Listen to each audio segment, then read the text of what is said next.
She cooked for his elderly father. The silent CEO didn't expect to fall in love too. At exactly 7:30 p.m., the dining room inside the Harrison estate looked as though it had been prepared for a celebration. A polished walnut table stretched across the room. Crystal glasses reflected the warm chandelier above. Roasted chicken, fresh vegetables, homemade bread, soup that was still steaming. Enough food for 6 people. Only one chair was occupied. Arthur Harrison, 79 years old, adjusted his glasses and quietly unfolded his napkin. He looked toward the chair across from him, empty, just like it had been yesterday, and the day before that, and for far too many evenings to remember. He smiled to himself with the kind of grace loneliness teaches people. "Well," he murmured, "at least someone keeps setting the table for hope." Just as he reached for his spoon, the doorbell rang. Arthur looked toward the hallway, surprised. His housekeeper had already gone home. He stood carefully and walked to the front door. Standing outside was a young woman holding a thermal food carrier almost as large as herself. She looked nervous. Rain had dampened a few loose strands of chestnut hair that had escaped her ponytail. When she smiled, it felt genuine enough to brighten the gloomy evening. Arthur opened the door. "You must be the new chef." The young woman blinked. "Oh no," she laughed awkwardly. "I'm not important enough to be called a chef. I'm just here to cook dinner for you." Arthur looked at the warm containers in her hands, then back into her kind eyes. He smiled. "It's been a very long time since someone cooked for me with love instead of a salary." The young woman lowered her eyes, unexpectedly moved. "My name is Claire Foster. I'm Arthur." "I know." She smiled. "I've heard you're my most difficult customer." Arthur pretended to look offended. "I prefer historically selective." Claire laughed.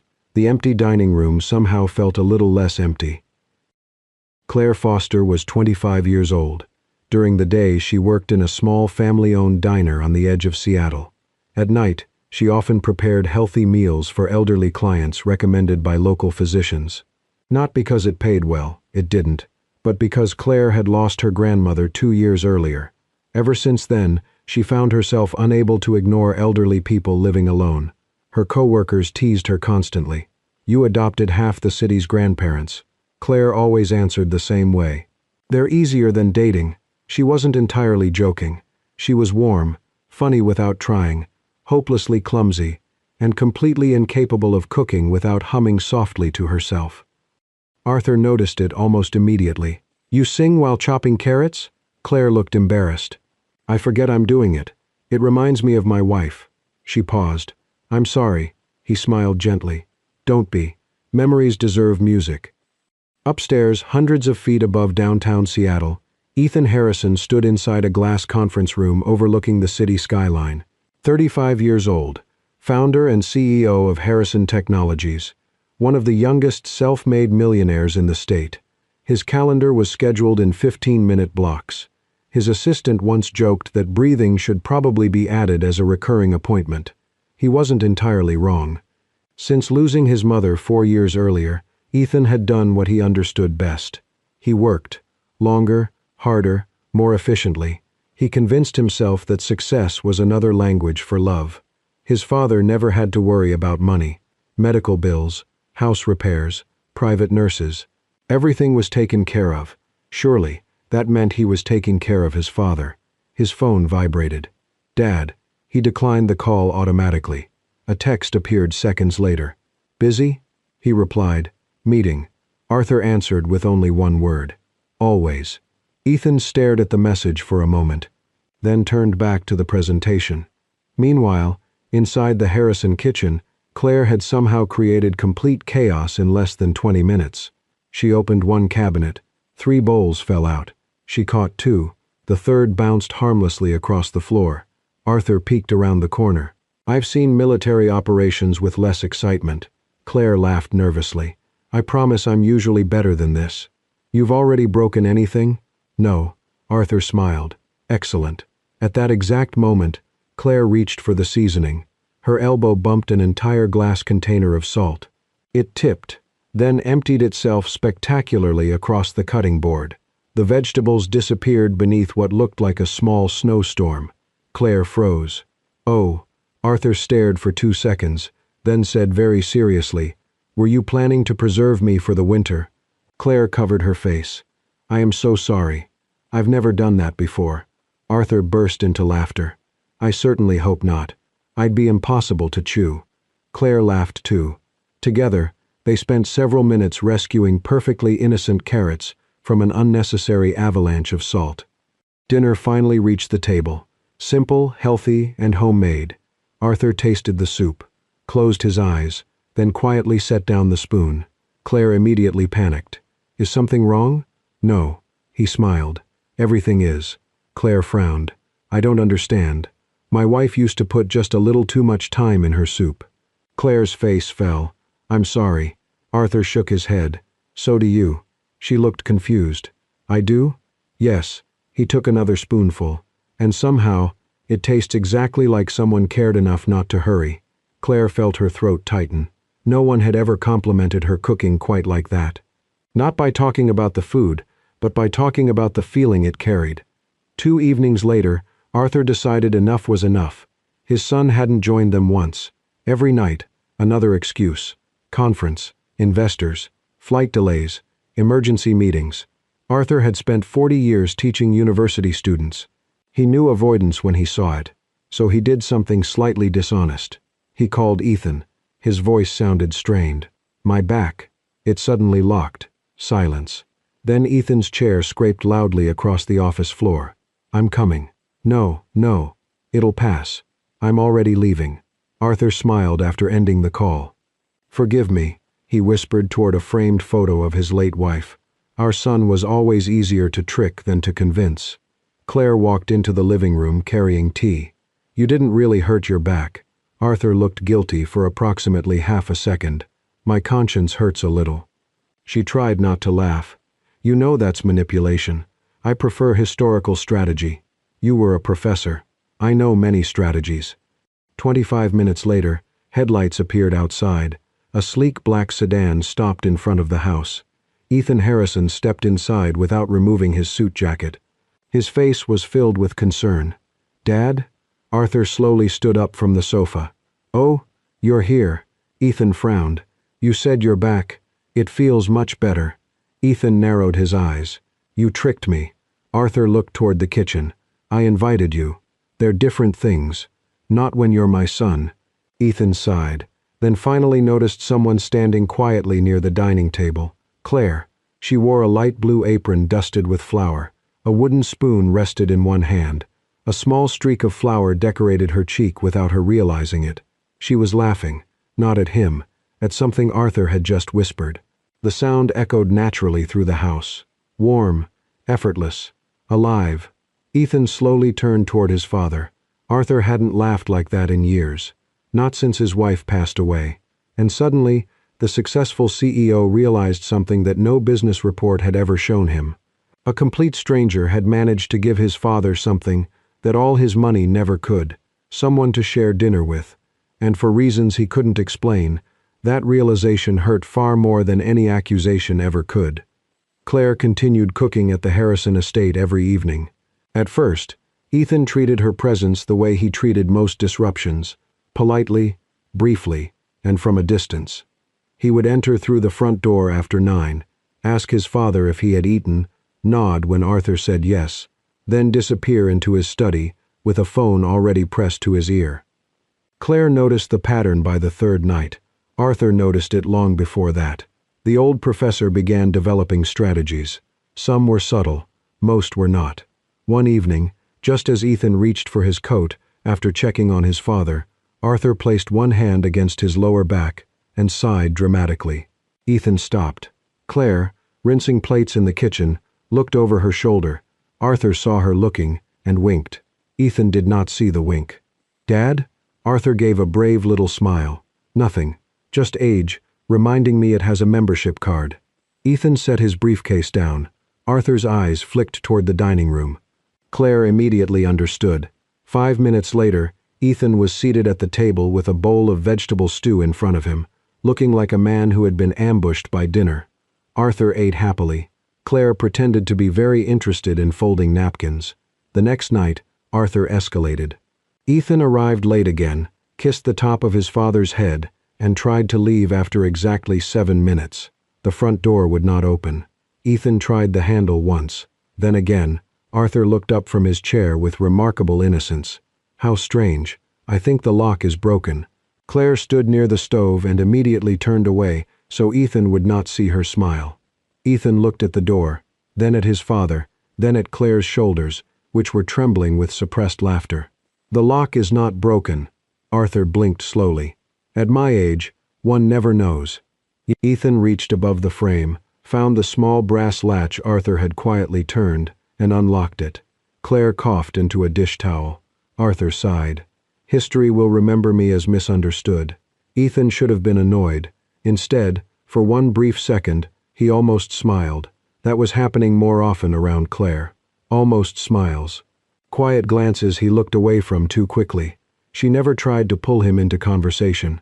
She didn't ask why he worked so much, or why his father seemed loneliest whenever Ethan was standing right in front of him. She simply cooked, hummed under her breath, dropped spoons at least twice a week, and somehow made the house feel less like a museum. Then one night, Claire found something she could not ignore.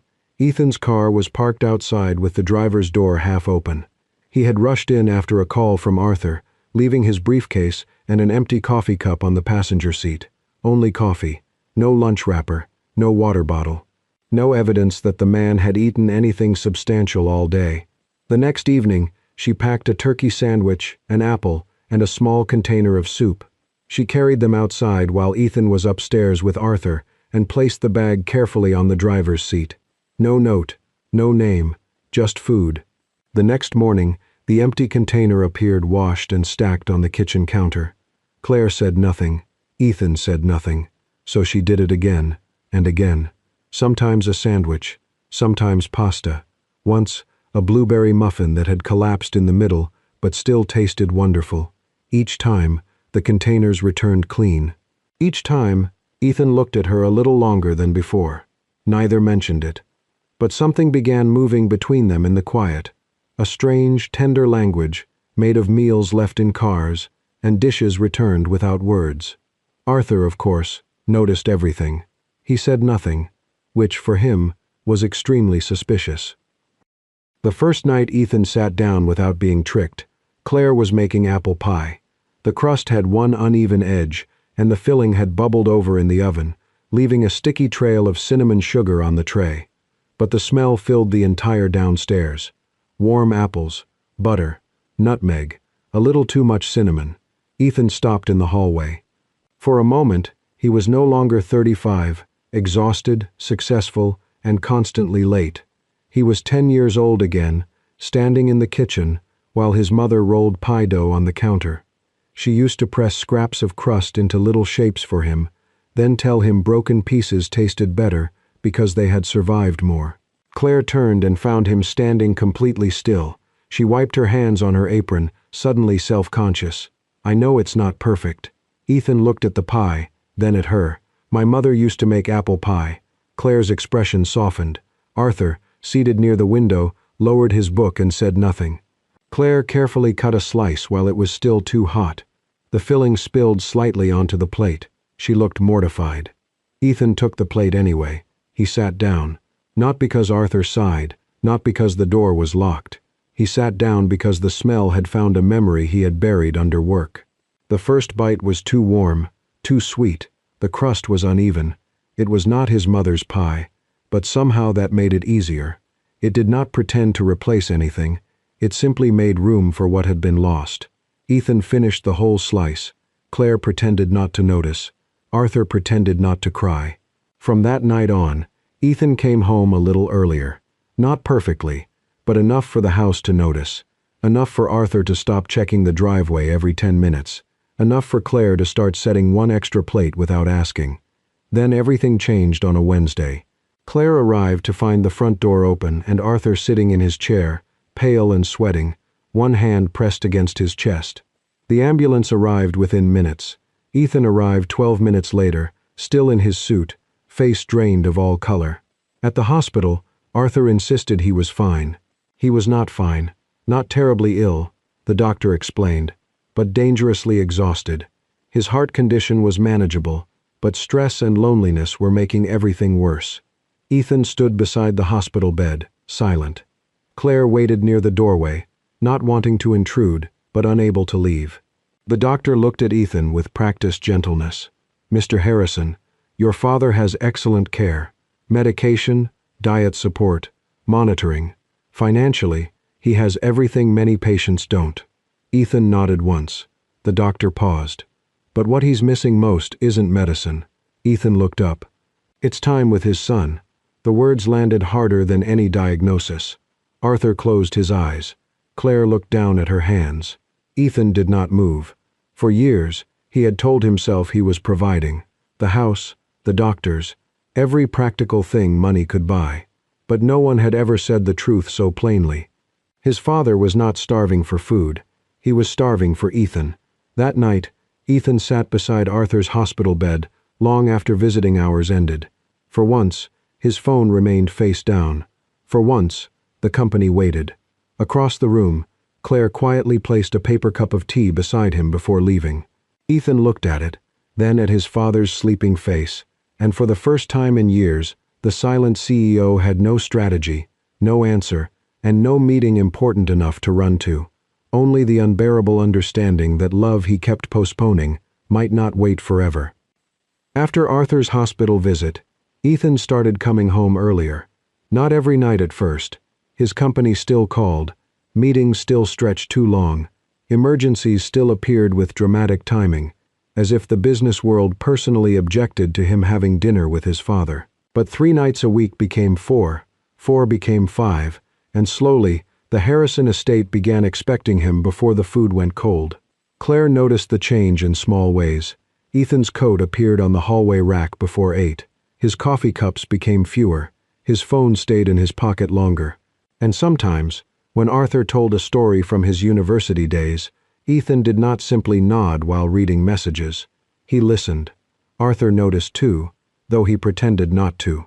He simply began asking for more complicated meals. According to him, recovery required culinary adventure. According to Claire, recovery required fewer fried things. According to Ethan, both of them were conspiring against him. One Friday evening, Claire placed an onion, a cutting board, and a knife in front of Ethan. He looked at them with the caution of a man facing a hostile takeover. "You want me to cook? I want you to chop. That feels like the dangerous part. It's an onion. It has layers. So do corporate lawsuits." Claire handed him the knife handle first. "You'll survive." Arthur sat at the table with a notebook and pen, looking far too pleased. Ethan frowned. "What is that?" "Scorecard," Arthur said. Claire tried not to laugh. Ethan began cutting the onion. His first slices were uneven. His second attempt was better. By the third, his eyes had started watering. Claire leaned closer, studying his face. "Are you remembering your mother?" Ethan blinked hard. "Or your fingers?" Arthur burst out laughing. Ethan looked down at the knife, then at the onion. At this point, both are at risk. Claire took his hand gently and adjusted his grip. The contact was brief, practical, completely innocent. Still, Ethan went still. Claire felt it too. She released his hand quickly and reached for the carrots. Arthur looked between them with the satisfied expression of an old man watching history repeat itself in a kitchen. At dinner, Arthur sampled Ethan's vegetable stew with great seriousness. He chewed, paused, looked at the ceiling as if consulting ancient wisdom. 4 out of 10. Ethan stared at him. 4, a generous 4. Claire tasted her own spoonful and smiled. "I'd say 6. Arthur pointed his spoon at her. "You get 11. "That's not how 10-point scales work," Ethan said. "I'm retired. I make my own scales." Ethan should have been offended. Instead, he laughed. A real laugh. Quiet, surprised, and so unfamiliar in that dining room that Claire looked up immediately. For a second, she saw the man beneath the title. Not the CEO, not the son carrying guilt like a second suit jacket, just Ethan. Tired, handsome, awkward with onions, and finally present. The thought warmed her in a way she knew she should be careful with. The power went out 2 weeks later during a storm. Arthur declared it romantic weather, which made Ethan choke on his water and Claire nearly drop a candle. They ate dinner by candlelight in the dining room, the rain tapping against the tall windows. The meal was simple: soup, bread, roasted vegetables, and slices of apple pie left over from the day before. With the chandelier dark, the room felt less formal, smaller, almost ordinary. Arthur told stories by candlelight, about Ethan as a boy, about his late wife burning toast and blaming academic distraction, about the year Ethan tried to build a birdhouse and accidentally created what Arthur described as a wooden legal liability. Ethan protested each story. Claire loved every one. After dinner, Arthur grew tired and went upstairs early. Claire cleaned the kitchen by candlelight, humming softly as usual. When she stepped outside into the garden for air, Ethan followed a few minutes later. The rain had stopped, leaving the grass shining silver beneath the moon. The old porch swing creaked softly as Claire sat down. Ethan remained standing for a moment, then sat beside her, leaving careful space between them. Neither spoke at first. The quiet did not feel empty. Claire wrapped her cardigan tighter around herself. "Your father looks better." "He does. He likes having you home." Ethan looked toward the dark windows of the house. "I thought giving him everything meant I was being a good son. You gave him safety." "I forgot companionship." Claire did not correct him. The honesty was enough. After a while, Ethan said, "My mother used to sit out here." Claire turned toward him. "When she was sick, she didn't want the house to feel like a hospital, so she came here with blankets, tea, and stubbornness." His voice softened. "I used to be afraid if I sat with her too long, I'd see how little time was left." Claire's chest tightened, "So I worked. I told myself I was building something she'd be proud of." Maybe she was proud. Ethan looked at her, and maybe she still wanted her son beside her. The words trembled at the edge of regret. Claire looked down at her hands. "When my grandmother got sick, I stayed too much." He frowned gently. "Too much. I stopped going out, stopped seeing friends, stopped thinking about anything except meals, medicine, appointments. After she passed, I didn't know who I was without someone to take care of." Ethan listened without interruption. Claire gave a small smile. "That's why I cook for people like your father. I think part of me is still trying to make one more dinner she can eat." The porch swing moved slowly beneath them. For the first time, Ethan understood that Claire's warmth was not effortless.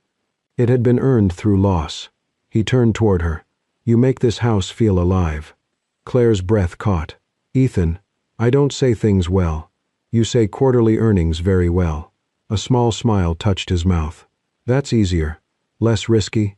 Much less." She looked at him then, and something quiet passed between them. When Claire stood to go back inside, Ethan rose too. She reached the back door before he said her name. "Claire." She turned. He stepped closer, slowly enough that she could have moved away. She didn't. Instead of kissing her mouth, he leaned down and pressed his lips gently to her forehead. It was brief, warm, reverent. A kiss that asked for nothing and somehow said too much. Then Ethan pulled back, immediately flustered. "I'm sorry." Claire looked at him, her cheeks warm, her eyes bright. Next time, his expression changed. She smiled softly. "Maybe don't apologize." For one breathless second, the garden seemed to hold still around them. Then Claire went inside. Ethan remained beneath the porch light, one hand touching the back of his neck, looking like a man who had just stepped into a room in his heart he did not know still existed. 3 days later, Claire received the call from Boston. The restaurant was small but respected. The owner had tasted her food through a mutual contact. They wanted her as head chef, triple her current pay, health insurance, her own kitchen, a chance she had never imagined at 25. Claire sat on the edge of her bed that night, staring at the offer letter on her laptop. She should have been thrilled. Part of her was, another part heard Arthur laughing in the dining room, saw Ethan standing in the garden after the first kiss he had been too afraid to claim, felt the warmth of a house that had slowly begun to feel dangerous, not because it was cold, because it was beginning to feel like home. She did not tell Ethan. Not yet. She folded the offer letter, placed it in her bag, and went to work the next evening, with a smile careful enough to fool almost everyone. Almost. Arthur watched her from across the dining table and said nothing, which for Arthur Harrison meant he already knew something was about to change. Arthur knew about Boston before Ethan did. Of course he did. Claire had tried to hide the offer letter, but Arthur Harrison had spent 40 years reading the faces of students who claimed they had finished assignments they had absolutely not finished. A young woman trying to hide a life-changing decision had no chance against him. He did not tell Ethan, not because he wanted to be cruel, because he wanted his son to notice. For once, Arthur wanted Ethan to recognize the sound of someone leaving before the door closed. So when Claire arrived that Friday evening with grocery bags heavier than usual and a smile too careful to be natural, Arthur simply watched. She cooked all of Ethan's favorites: apple pie with uneven crust, roasted chicken with lemon and thyme, the vegetable stew he had failed at 3 times, fresh bread, even the little butter cookies Ethan's mother used to make, though Claire had never quite mastered their shape. Arthur sat near the kitchen window, pretending to read. Claire hummed less than usual. That told him everything. "Last dinner?" he asked softly. Claire's hands paused over the cutting board. She did not turn around. "My flight is tomorrow morning." Arthur closed his book. "Does he know?" Her silence answered. Arthur sighed. "Claire, if I tell him, he'll feel obligated to say something. Perhaps he should." She smiled sadly. "Or perhaps this is the kindest way." Arthur looked toward the doorway where Ethan still had not appeared. "No, my dear, kindness is not always the same as silence." But Claire said nothing more. She only returned to the stove, stirring the soup with eyes that shone too brightly in the kitchen light. Ethan found out by accident. At 8:12 p.m., while standing in an executive elevator downtown, he opened a message from Arthur. It contained a single photo: the dining table, candles lit, 3 plates set, Claire's apple pie cooling at the center. Underneath, Arthur had typed, "Your last chance is getting cold." Ethan frowned. Then another message arrived. "Boston, tomorrow." The elevator doors opened. Ethan did not step out. His assistant, waiting with a folder, froze. "Mr. Harrison?" Ethan looked at the photo again. Something cold moved through his chest. "How long is the investor call?" 40 minutes. Cancel it." Her eyes widened. "With respect, we can't." "We can." He was already moving. For once, the company did not get the last word. By the time Ethan reached the estate, rain had begun falling softly over the driveway. He entered through the front door without his usual composure. The dining room was quiet. The candles had burned low. Arthur's plate sat empty. Claire's was gone. Ethan stopped. He was too late. From the kitchen came the soft sound of running water. He walked in slowly.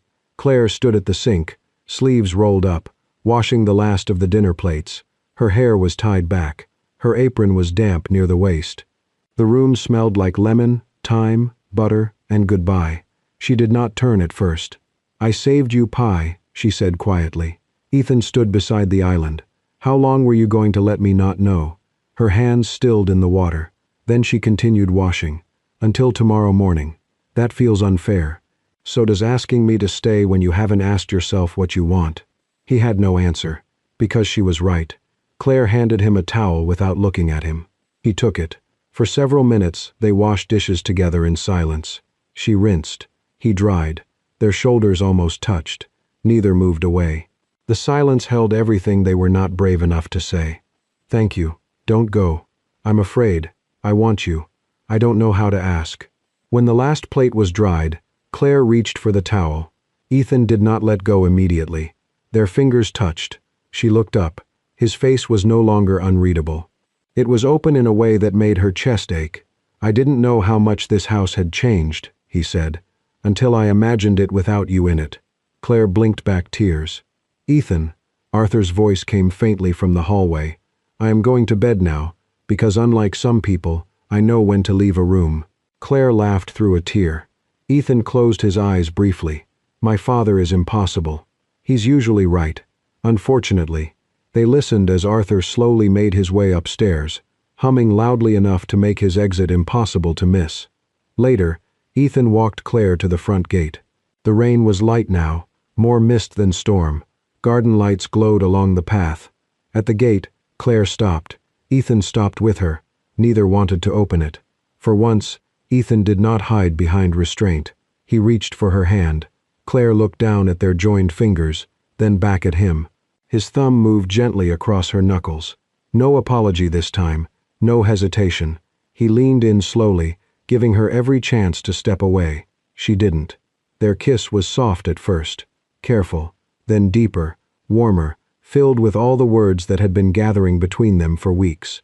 It tasted faintly of rain and apple pie, and the kind of longing neither of them had expected to find in a house built around absence. When they finally pulled apart, Claire rested her forehead against his chest. Ethan wrapped his arms around her, not to keep her, just to hold her while he still could. She did not leave immediately. They sat on the front porch long after the rain stopped, wrapped in the quiet between midnight and morning. They talked about Boston, about fear, about Ethan's mother, about Claire's grandmother, about how easy it was to mistake responsibility for love, and how hard it was to admit you wanted someone beside you. At some point, Claire's head rested against his shoulder. Ethan held her close. There were no promises, no desperate speeches, no declarations that would turn her dream into a burden, only the stillness of two people understanding that something between them had changed. They no longer wanted to walk forward alone, but wanting was not the same as asking someone to stay. The next morning, Ethan drove Claire to the airport. Arthur had insisted on coming too, then claimed he was too emotionally dignified for terminals, and hugged Claire in the driveway instead. At the drop-off lane, travelers hurried past with luggage and coffee cups. Claire stood beside Ethan's car, holding her small suitcase. Her eyes were already wet. Ethan placed both hands in his coat pockets, because if he touched her, he feared he would not be able to let go. "You could ask me," she whispered. He looked at her. "I know. And you won't?" His jaw tightened. "If Boston is your dream," his voice almost broke, "I won't be the reason you don't chase it." Claire nodded, but tears spilled down her cheeks. "That's noble. It feels terrible." She laughed softly through the pain. "It is terrible." For a moment, they simply looked at each other. Then she stepped forward and hugged him. Ethan held her tightly, closing his eyes. When she pulled back, he brushed one tear from her cheek. "Call when you land?" She smiled sadly. "You'll answer? Even if I'm in a meeting." "That sounds serious." "It is." The boarding reminder flashed on the terminal screen behind her. Claire took her suitcase. Then, before she lost courage, she walked inside. Ethan watched until the doors swallowed her from view. Only then did he let himself lean against the car. The airport noise moved around him. Planes took off. People arrived and left. And Ethan Harrison, who had spent years believing love meant providing everything, finally understood that sometimes love meant opening your hand, even when the person you loved was walking away. For 3 days after Claire left, the Harrison estate became quiet again. Not the peaceful kind of quiet. The old kind. The kind that sat in corners. The kind that made the dining table look too long. Arthur still ate dinner downstairs, but he took longer with each bite. Ethan came home on time, exactly as he had promised himself he would, yet every room reminded him of what had changed and what he had allowed to leave. Claire's apron was gone from the hook near the pantry. No soft humming came from the kitchen. No sandwich appeared in his car. No one dropped spoons and apologized to the spoons afterward. On the 4th night, Ethan stood at the stove trying to reheat soup Claire had frozen for Arthur before leaving. He burned the bottom. Arthur tasted it anyway, then placed his spoon down with great seriousness. 3 out of 10. Ethan stared at the bowl. "That seems generous." "It is. Grief gets 1 sympathy point." Ethan almost smiled. Almost. Arthur watched him for a long moment, then slowly reached into the pocket of his cardigan and pulled out an old envelope. The paper had yellowed at the edges. Ethan saw his mother's handwriting before Arthur even spoke. His chest tightened. "What is that?" Arthur placed it on the table. "Something your mother wrote years ago." Ethan did not reach for it immediately. "Why didn't you give it to me before?" Arthur looked toward the kitchen. "Because I hoped you would not need it." The room went still. Finally, Ethan picked up the envelope and opened it carefully. The letter smelled faintly of old paper and lavender, the way his mother's desk drawer used to smell. His hands trembled as he unfolded it. "My dear Ethan, if your father has given you this letter, it means he has probably tried subtlety and failed. Do not blame him. He was never very good at subtlety, although he remains convinced otherwise." A broken laugh escaped Ethan. Arthur looked offended. She was wrong about many things. Ethan kept reading. You have always believed love should be useful. You fixed broken things before anyone asked. You worked harder when you were frightened. You tried to protect people by becoming impossible to need. His vision blurred. But one day, my son, you may meet someone who does not need your money, your house, or your perfect answers. Someone who brings laughter back into the rooms you forgot were empty. Someone who makes the kitchen feel alive again. Ethan stopped breathing. Claire, her flour-dusted cheek, her hands around a warm mug, her laughter echoing under candlelight. If that day comes, do not let her walk away simply because you were too busy to understand what was standing in front of you. The letter shook in his hands. Let work wait. Let pride wait. Let fear wait. But do not let love wait forever. Ethan pressed the page to his mouth as tears finally fell. For years he had missed his mother in silence. Now her words had found the exact place he was most broken. Arthur's voice softened across the table. I'm old. Ethan looked up through tears. Arthur smiled gently. But I'm not so old that I don't know when my son is in love. Ethan wiped his face with one hand. She has a life in Boston. Yes. A dream. Yes. I can't ask her to give that up. Arthur leaned back. Then don't. Ethan frowned. Arthur pointed toward the kitchen. Go there with something better than a request. What? A meal. Ethan looked at the burned soup on the stove. Arthur added, preferably not that one. For the first time in days, Ethan laughed. It cracked through the grief like light through a window. Then he stood. He did not call Claire or text her. He did not ask if she wanted him to come. Some things were too important to send through a screen.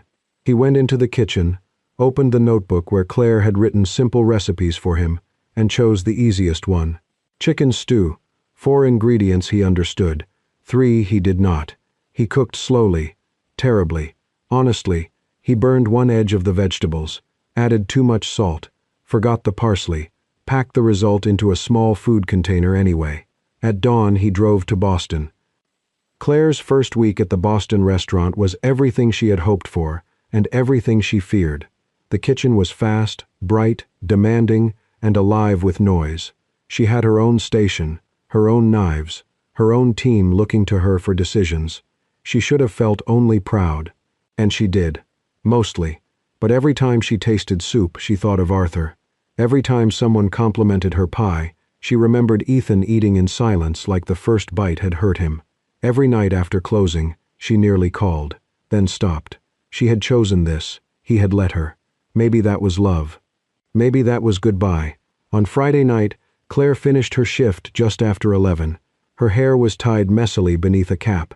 Her chef's coat smelled of butter, herbs, and exhaustion. She stepped out the back door into the cool Boston air and froze. Ethan stood beneath the alley light.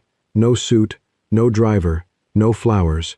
Just a dark coat, tired eyes, and a small food container held carefully in both hands. Claire stared at him. Ethan? He smiled nervously. For the first time, he lifted the container. I cooked by myself. Claire's hand flew to her mouth. He stepped closer, but not too close. I didn't come to ask you to leave Boston. Her eyes filled instantly. I didn't come to make your dreams smaller. He looked down at the container. I came because you spent weeks cooking for my father. For me. For a house that had forgotten how to be warm. His voice softened. And I wanted, just once, to be the person who brought food to you. Claire took the container with trembling hands. The lid opened with a small click. The stew inside was not beautiful. The carrots were uneven. One corner looked slightly burned. The color was questionable. She could see too much salt clinging to the potatoes. Ethan looked mortified. I know it's not good. Claire picked up the spoon. Don't say that. I tasted it in Connecticut. It was aggressive. A laugh broke through her tears. She took one bite. It was too salty, a little smoky. The chicken was dry. The vegetables were soft in places and stubborn in others. And still, tears spilled down her cheeks. Ethan's face fell. That bad. Claire shook her head quickly. It's good. He gave her a look. You're lying. No. Claire. She laughed and cried at the same time. It's the best thing I've eaten all week. That is impossible. No, it isn't. She looked down at the messy, imperfect stew, then back at him. It's the best because someone cooked for me. Ethan's eyes shone. For a moment, neither moved. The alley behind the restaurant was cold, ordinary, and badly lit. Not romantic by any reasonable standard, but Claire had never felt more loved. Ethan took one careful step closer. "I don't know how to do this perfectly," she smiled through tears. "You're not supposed to. I don't know how to love someone without trying to schedule it. Then don't schedule it. I don't know if Boston and Seattle can work. We don't have to know tonight." That answer seemed to loosen something in him. Claire held the container against her chest. "Are you staying?" Ethan looked at her. "If you'll let me take you to breakfast after you finish insulting my stew." She laughed softly. "I already insulted it silently. I deserve that." Claire stepped forward and wrapped her arms around him. Ethan held her like a man who had finally stopped arriving late. Above them, the restaurant lights hummed. Behind them, the city moved on. And in Claire's hands, the imperfect meal stayed warm. Not because it was well made, just because love had finally learned how to show up. 1 year later, the Harrison dining room looked almost the same. The long walnut table still reflected the chandelier light. The crystal glasses still stood in careful rows. The windows still looked out over the quiet garden, where rain often softened the evenings. But now, 3 chairs were pulled out, and none of them stayed empty. Arthur was healthier. Not young, as he reminded everyone frequently, but historically durable. His heart still required care. His medication still sat in a small box by the kitchen window, and Claire still watched his salt intake with the seriousness of a national security officer. Claire still worked as a chef. Boston had become part of her life, but not the whole of it. She traveled, cooked, learned, and came back often enough that the Harrison kitchen never forgot her laughter. Ethan was still CEO, still serious in meetings, still capable of making an entire room nervous by saying nothing. But every Friday evening, his calendar changed. No investor calls, no late presentations, no urgent dinners with people who confused importance with noise. Only home, only his father, only Claire, only dinner.